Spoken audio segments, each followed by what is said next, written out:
মনোজিৎ মিশ্র স্বভাব, চরিত্রগত বদমাইশি ও যাবতীয় বদগুণ ক্রমশ প্রকাশিত হচ্ছে। দক্ষিণ কলকাতা আইন কলেজের গণধর্ষণের ঘটনায় মূল অভিযুক্ত মনোজিৎ ও তার দুই শাগরেদ। কলেজের মধ্যে গণধর্ষণের ঘটনা আকস্মিক নাকি পূর্ব পরিকল্পনা মাফিক তা নিয়ে উঠছে প্রশ্ন। এই প্রশ্নের উত্তর প্রমিত ও জৈব নিজেরাই দিয়েছে পুলিশের জেরার মুখে। পুলিশ সূত্রে খবর, প্রথম দিনই টার্গেট করা হয় ওই ছাত্রীকে। ঘনিষ্ঠ মহলে ওই ছাত্রীর কথা বলতো মনোজিৎ। নানাভাবে চেষ্টার পরেও মনোজিতের ডাকে সাড়া দেয়নি প্রথম বর্ষের পড়ুয়া। তারপরই চলে মনোজিৎ গ্যাংয়ের ফন্দি কষা। নির্দিষ্ট করা হয় ফর্ম ফিল আপের দিনকে। ওই দিন যেভাবেই হোক সন্ধে পর্যন্ত ছাত্রীকে ক্যাম্পাসে আটকে রাখার কথা বলেছিল মনোজিৎ। জৈব ও প্রমিতকে এই দায়িত্ব দেয় মনোজিৎ। পরবর্তীতে ব্ল্যাকমেলের ছক কষে অভিযুক্তরা। ব্ল্যাকমেল করার জন্য করা হয় ধর্ষণের ভিডিও। ছাত্রীর সঙ্গে ঘনিষ্ঠ হওয়ার জন্য মনোজিৎ দেয় বিয়ের প্রস্তাব।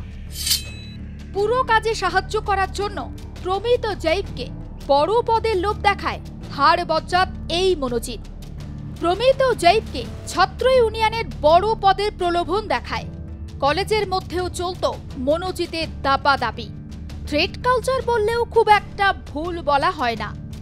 তাহলে কি তার পিছনে রয়েছে প্রভাবশালীর বরাভয়? এমনই প্রশ্ন যখন ইতিউতি ঘুরে বেড়াচ্ছিল, তখনই সামনে এলো এক তৃণমূল বিধায়কের নাম। আড়ালে আবডালে অনেকেই নাকি মনোজিতের গডফাদার বলে থাকেন তাকে। তিনি হলেন কলেজ পরিচালন সমিতির সভাপতি তথা বজবজে তৃণমূল বিধায়ক অশোক দেব। 2024 সালের অগাস্টে কলেজে অস্থায়ী চাকরির নিয়োগপত্রের জন্য মনোজিতের নাম সুপারিশ করেছিলেন বিধায়ক স্বয়ং। আর সেই সুপারিশপত্রও সামনে এসেছে। তাতেও অশোক দেবের পাশাপাশি সই করতে দেখা গিয়েছে ভাইস প্রিন্সিপালের। অশোক দেবের সঙ্গে মনোজিতের বেশ কয়েকটি ছবিও ইতিমধ্যে প্রকাশ্য। ছবি 1, পাশাপাশি বসা ছবি। এই হলো প্রথম ছবি, যেখানে দুটি চেয়ারে পাশাপাশি বসে থাকতে দেখা যাচ্ছে কসবা কাণ্ডের অভিযুক্ত মনোজিৎ মিশ্র ও তৃণমূল বিধায়ক অশোক দেবকে।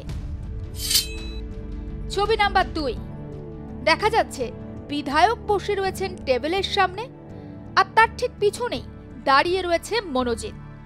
মঞ্চের পিছনে থাকা পোস্টার দেখে যতটা আন্দাজ করা যায়, এটা কোনো সরকারি ক্রীড়া অনুষ্ঠান, যেখানে বিধায়কের সঙ্গে উপস্থিত মনোজিৎ। ছবি নাম্বার 3, দুটি ছবি তো দেখলেন, এবার দেখা যাক তৃতীয় ছবি কি বলছে। যেখানে দেখা যাচ্ছে মোট 5 জনকে। একদম মাঝে বসে রয়েছেন তৃণমূল বিধায়ক অশোক দেব, আর তার ঠিক পাশেই বসে রয়েছে কসবা কাণ্ডের মূল অভিযুক্ত মনোজিৎ। মনোজিতের গডফাদার কি তাহলে অশোক দেব? এইসব ছবি কি তাহলে সেই গুঞ্জনের শিলমোহর দিচ্ছে? কি বলছেন বিধায়ক? চলুন শোনা যাক। যারা অন্যায় করেছে, যারা অসভ্য কাজ করেছে, তাদের শাস্তি হোক, কড়া শাস্তি হোক, এবং প্রশাসনকে তদন্তের ক্ষেত্রে আমরা সাহায্য করি। এদেরকে বহিষ্কার করা করেছে, এদের কলেজের সাথে কোনো সম্পর্ক রাখবে না, এবং আগামী যাতে কলেজের সুস্থ পরিবেশ থাকে তার জন্য টিচিং, নন স্টাফ, স্টুডেন্টদের যাতে সহযোগিতা হয় সেই জন্য আমরা চেষ্টা করব। প্লাস যদি পরিবারের ইংরেজি পরিবারের কোনো মানুষ চায় তার ট্রিটমেন্টের জন্য আমরা তাকে সাহায্য করার চেষ্টা করবো, তাকে আমরা চেষ্টা করব। এ হচ্ছে সেটা, এবং কলেজ তাড়াতাড়ি ফেরার জন্য আনার চেষ্টা করছি। ইনভেস্টমেন্ট যাতে পরীক্ষা নষ্ট হওয়া হয়, যাতে পড়াশোনা ক্ষতি না হয়, তার জন্য ক্লাস বন্ধ থাকবে, কিন্তু অফিস করা হবে।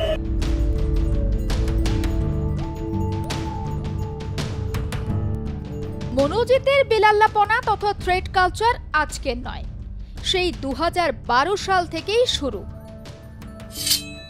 সাল 2012, চেতলা এলাকায় এক ব্যক্তির আঙুল কেটে নেয় মনোজিৎ। মদের আসরে এক ক্যাটারিং কর্মীর সঙ্গে ঝামেলা। বচসা চলাকালীন কর্মীর ওপর ছুরি নিয়ে চড়াও হয় মনোজিৎ।